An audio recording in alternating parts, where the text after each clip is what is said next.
If I'm being transparent with you, no. I just honestly enjoy the show. I look up sometimes and I see the countdown, but other than that, I ain't really too lost in the numbers. I'm just enjoying the show, man. It's a lot of fun to watch that guy play. I know all y'all feel the same way, so it's a treat. I think everybody should be appreciative of what the basketball gods have given us. It's not too often you get to run into guys like this, the Mikes, the LeBrons, the Cobes, the Stephs. So enjoy the show, ladies and gentlemen. As a kid who grew up in Oakland, and grew up a Warriors fan, I'm presuming, have you been following Steph's career since the beginning, since he got drafted by Golden State? Yeah, Steph, I was actually mad they traded Monte instead of you. Nah, I was actually I've been a Warriors fan, so yeah, I was kind of salty about that Monte trade. Obviously, Steph was early in his career. None of us knew what he was going to go on to do, but shout out to whoever made those big decisions. That is an eye for talent for sure. So yeah, I've been following him, and it's been a treat to just watch him grow into greatness. I was actually talking to Draymond the other day, and it's not very often in life that you get to be around greatness, regardless of what it is. You don't get to be around the best lawyer or the best doctors or, the best figure skater or whatever it may be. And it's like when you're around this guy, it's like everything he does is, just great. The way he interacts with people, his leadership skills, his aura is just, he's just great. Let's just call it for what it is. It's greatness. So, yeah, I've been following him a long time. I'm just really happy to be a part of it now, be assisting him on some of these threes and be a part of history.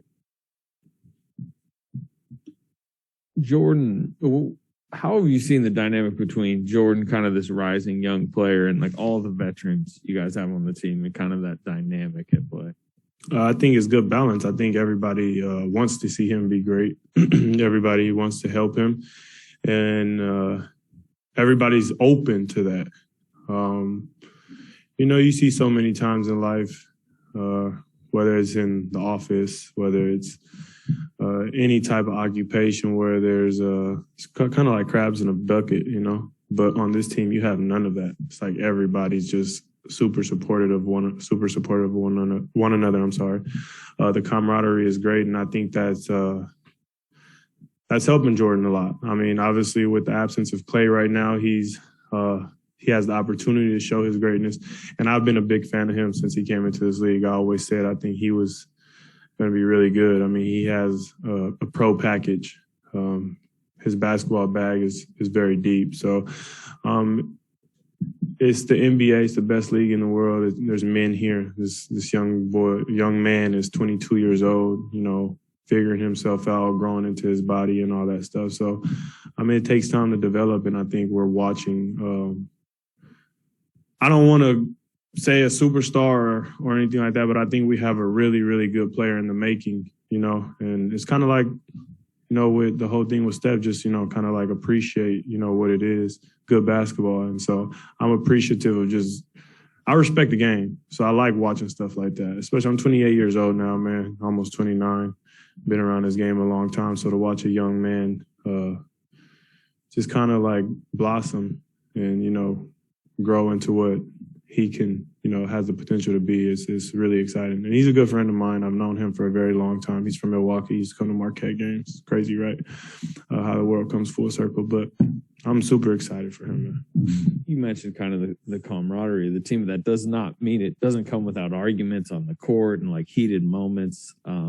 Is there a healthy kind of balance between Jordan and the vets at times, on the court and their willingness to kind of go at each other for the greater good? Yeah, it's all healthy dialogue, all healthy competition. We all go at one another. There's some days Draymond is getting on my ass, and there's some days where I'll tell him, I'm going to challenge you to be a better leader, and all of those things. But that's all a part of camaraderie, and that's all a part of building a great dynamic and building a championship team.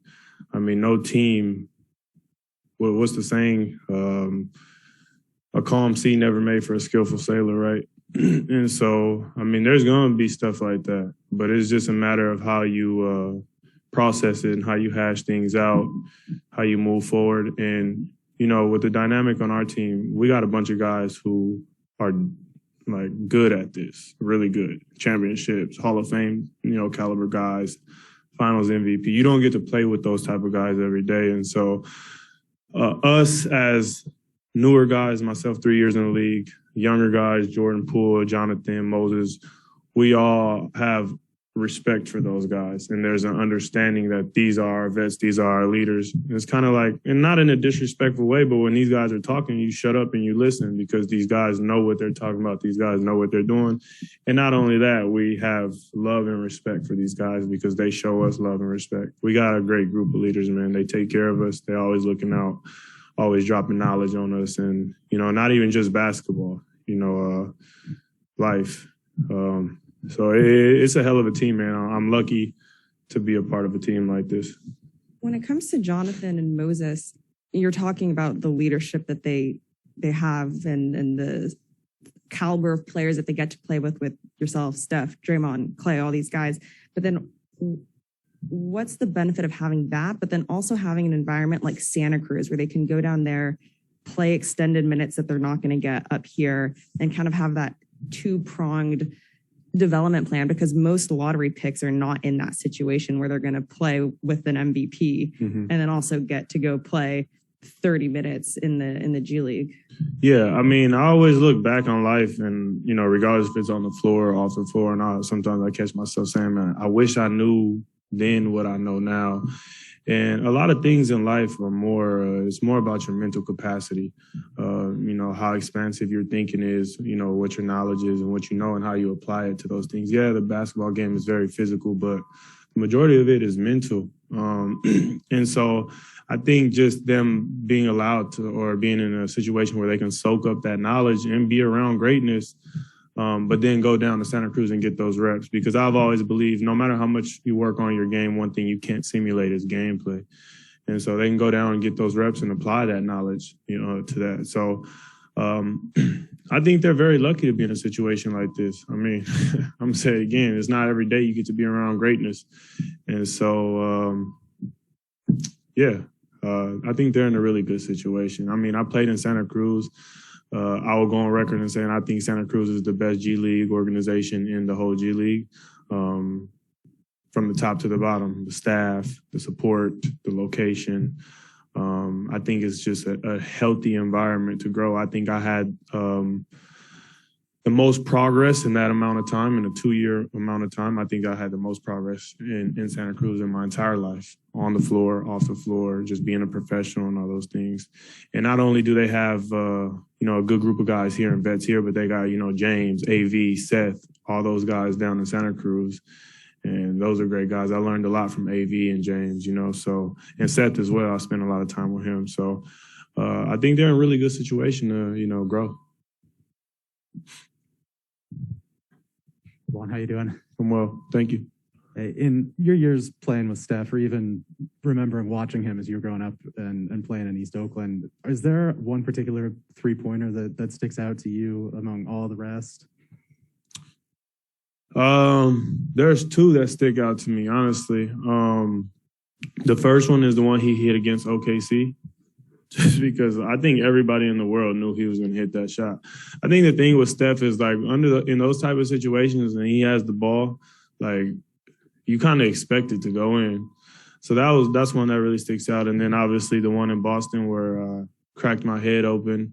I'll never forget that play, man. I'm just glad he made that shot, because then that dive would have been for nothing. But, those are two that stick out, man. It's exciting to play with that guy. Look at the play last night where he hits it from half court to go into, halftime or something, or go into the second quarter.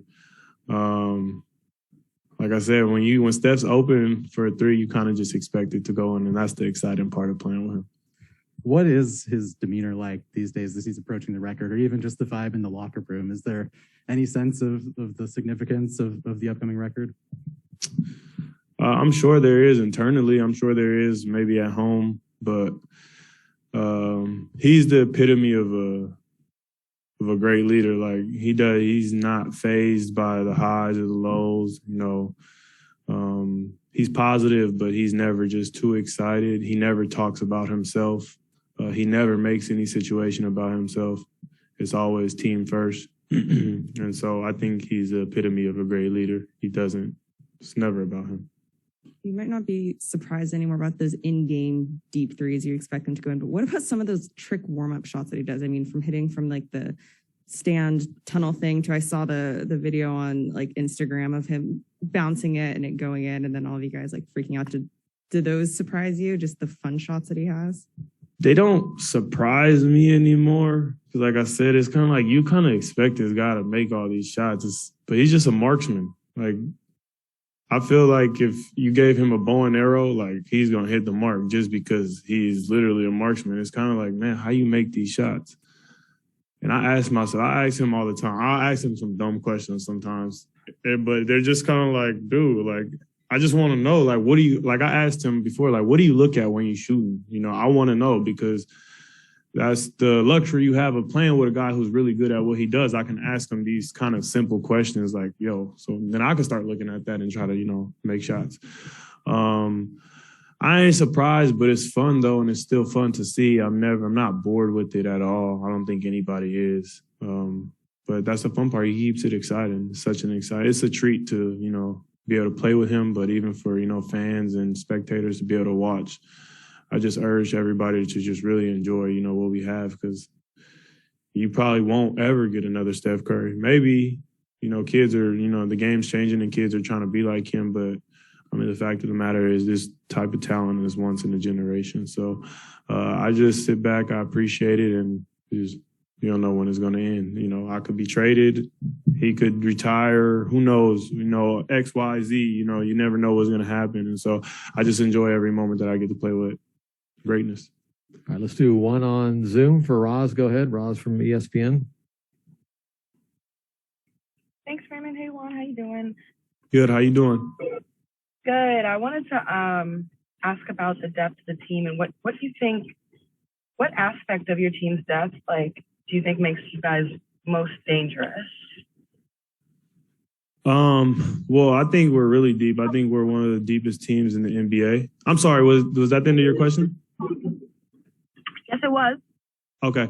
Yeah, I think we're one of the deeper teams in the NBA, but I think what, you know, our advantage is, you know, we have a lot of switchable guys who can play, you know, 2 through 4, even some small ball 5. You know, our big guy can handle the ball. Draymond, I can handle the ball. We can switch a lot. So I think it's just the versatility of our team that gives us the advantage. And everybody, I mean, you know, everybody's pretty good defensively. So I think the versatility is very lethal. What has that meant for you as far as really understanding the playbook and also the scouting report? The playbook is pretty easy to me. I feel like I'm a pretty good pretty high intellectual guy when it comes to basketball. And our playbook is more about reads and understanding the game. So, but that's part of, you know, game experience. You know, you get to get that feel for the game. You get to understand what's going on. And get practice at those reads. As in regards to the scouting report, I mean, it's the NBA. Guys are great at what they do. You just got to try to make it tough for everybody and understand what they're trying to do and what spots they're trying to get to, and just make it as tough as you can. Last one for Monty. Go ahead. The other day when the Spurs were in town, we were talking to Coach Pop before the game, and he was talking about guys like you and Gary, and he was saying that guys like that are easy to root for because you know their journey a little bit, you know, and you know what it took for them to get here. A, what does it mean to hear him acknowledge that? And B, is there something to the fact that guys like you and Gary and, you know, Damian, who just kind of got out of the mud and have to do what you got to do to stay here in this league? Man, that's pretty dope to hear that coming from Pop. That's a legend in every facet. I mean, a legendary coach, got championships, Team USA, all that stuff. So, you know, salute to Pop. Getting it out the mud is fun, man. It's kind of cliche, but they always say, you know, the fun is in the journey. And that's the fun part, man, is you're much more appreciative of what you have. I'm not saying that anybody else isn't, but for myself, I'm just super appreciative because I know what it takes to get here. Same for D. Lee and Gary. You know, I'm happy for them, and they keep me on edge. They keep me going. I find inspiration in them. Just because it's not easy to get here. It's hard to get here, but it's even harder to stay. And I tell the young guys that all the time because it's going to be another 25. You know, Moses is 19. JK is 19. It's going to be a 24, 25-year-old guy who was undrafted and who's going to come in here and, you know, try to take y'all's spot. And so, you know, just be appreciative of what you got. Cherish it, work hard, and understand that this is a game. You know, this is not given. It's a privilege to play this game. And that's how I wake up every day and look at it. You know, I played in Mexico. I miss playing in Mexico. It was a lot of fun, but Mexico ain't got nothing on playing in the NBA. You know, you get to fly private jets, get Nike shoes for free, you get to play in front of 20,000 people. You know, all the stuff, man. SportsCenter, ESPN, it don't get better than that. And so this is just Christmas every day for me. And so, you know, yeah. On the same token, are you able to, your teammates seem to really appreciate the scrap that you guys bring. Are you able to see that they appreciate the way you guys, the mentality you guys take when you take the court? Yeah, for sure.